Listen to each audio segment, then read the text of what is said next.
Hola, muy buenos días. ¿Cómo andan? ¿Cómo están?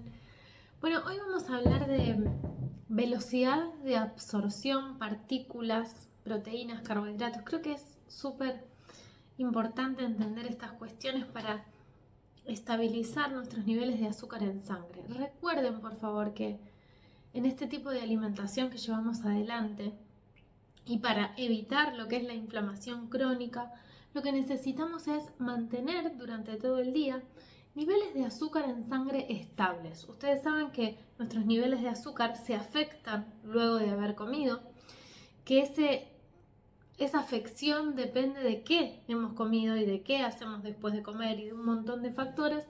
Hoy uno de los factores sobre los cuales vamos a trabajar es el tamaño de las partículas de los carbohidratos.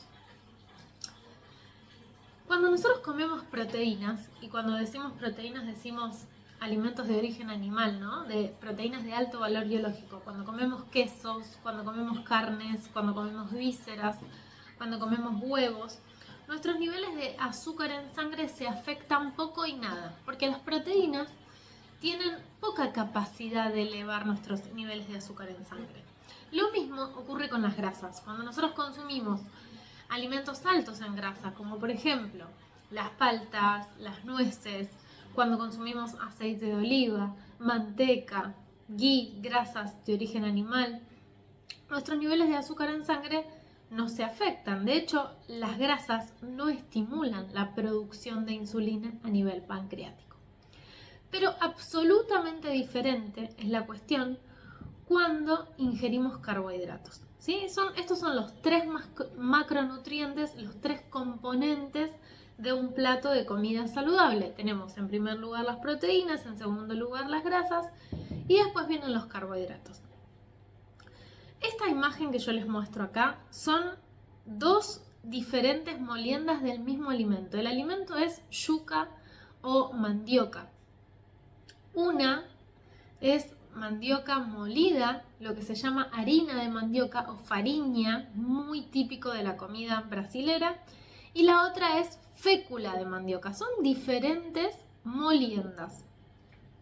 La fécula de mandioca es muy utilizada para hacer chipá y para hacer muchísimas preparaciones sin gluten, ¿no? Es lo que más suelen consumir los celíacos, una mezcla de harina de arroz, harina de maíz y harina de mandioca. Es lo que se dice premezcla. Bien, ¿por qué quiero mostrarles esta diferencia? Porque hace a la velocidad en la que absorbemos esos carbohidratos. Por ejemplo, ¿vieron que es muy común que nosotros decimos los jugos de fruta hacen mal?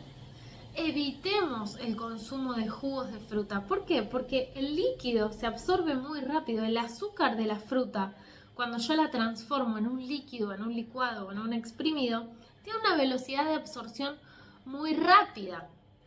Cada vez que nosotros liberamos a través de la digestión y absorción de algún alimento al torrente sanguíneo de golpe una buena cantidad de azúcar o glucosa o fructuosa en el caso de las frutas, nuestro sistema metabólico, nuestro sistema hormonal tiene que responder liberando mucha insulina de golpe. Y eso desestabiliza nuestras curvas de azúcar en sangre. La velocidad de absorción depende del tamaño de las partículas. Por eso, para nuestro metabolismo no es un problema grave consumir una fruta entera con su fibra, con su pulpa, porque la velocidad a la que la vamos a absorber es mucho más lenta que si comemos la fruta ya procesada o hecha jugo. Y cuando la velocidad de absorción es más lenta, nuestro organismo tiene la capacidad de suministrar menos insulina. Es como el sistema no se desregula. ¿Qué quiero decirles con esto? ¿Qué quiero mostrarles? Que está mal demonizar a los carbohidratos y tratarlos como si todos fuesen lo mismo. Porque la realidad es que no lo son. Nosotros, en este caso que yo les muestro porque está muy gráfico, muchas veces cuando uno intenta llevar una alimentación baja en gluten o sin gluten y se vuelca a los comestibles industrializados que son aptos para celíacos, lo que pasa es que se desestabilizan aún más los niveles de azúcar en sangre porque se utilizan muchas féculas y las féculas tienen partículas muy pequeñas, esas partículas se absorben rápido, muy rápido y desestabilizan nuestros niveles de azúcar en sangre. Además, no quiero dejar de decirles porque es absolutamente triste todo lo que está preparado para el consumo de personas con intolerancia al gluten o para celíacos tiene grasa de mala calidad. Todo tiene margarina, todo tiene aceite vegetal hidrogenado, entonces estamos hablando de productos que son nefastos y que queremos tener lejos. Ahora, tanto la fécula de mandioca como la harina de mandioca podemos incluirlo dentro del contexto de una alimentación saludable. Provienen del tubérculo de la mandioca, por lo tanto no son inflamatorios, como por ahí podrían llegar a ser si no procesamos los cereales y las legumbres, si no los procesamos adecuadamente, ¿no? Si no los fermentamos, si no los cocinamos.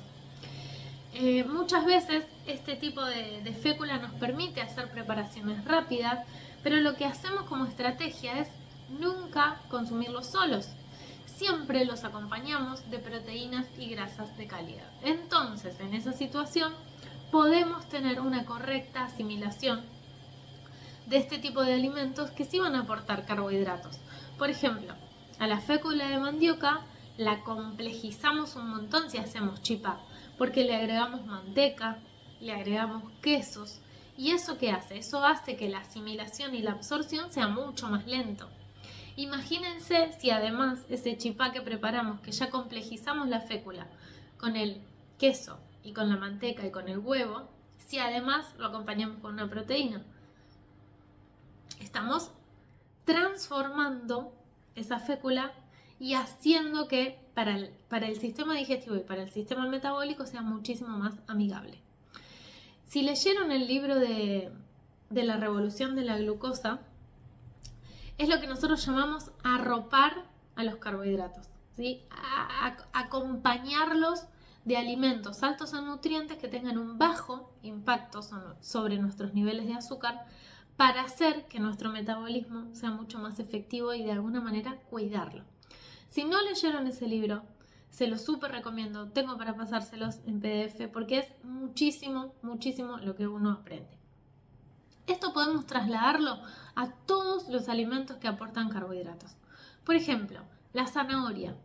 La zanahoria es un vegetal súper nutritivo, muy versátil, que según cómo lo tratemos, tiene diferentes velocidades de absorción, ¿no?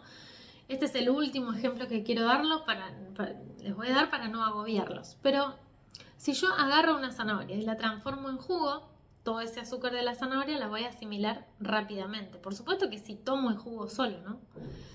Y eso va a generar una cierta desestabilización. También depende de qué cantidad tomo.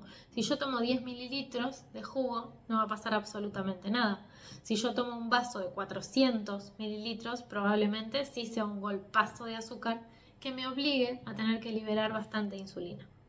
Ahora, si yo como esa zanahoria cruda, rallada, y le agrego huevo, aceite de oliva, el azúcar de esa zanahoria no me va a impactar absolutamente en nada en mi metabolismo.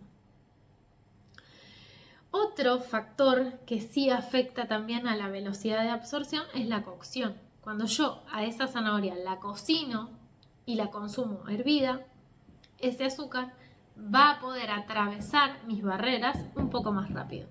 Por eso es importante cuando comemos este tipo de vegetales dulces, acompañarlos siempre con alimentos que aporten proteínas y grasas.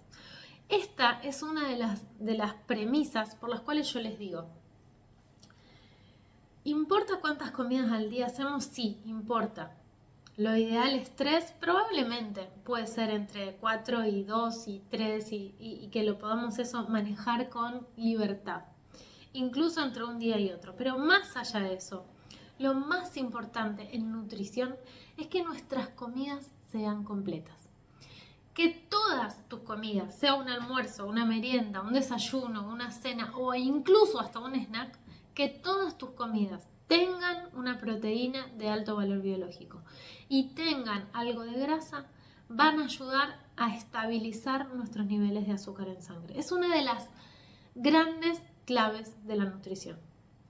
Si yo como arroz solo, si yo como fideo solo, si yo como pan solo, si yo me tomo un jugo de fruta solo, es una comida desequilibrada a nuestro organismo.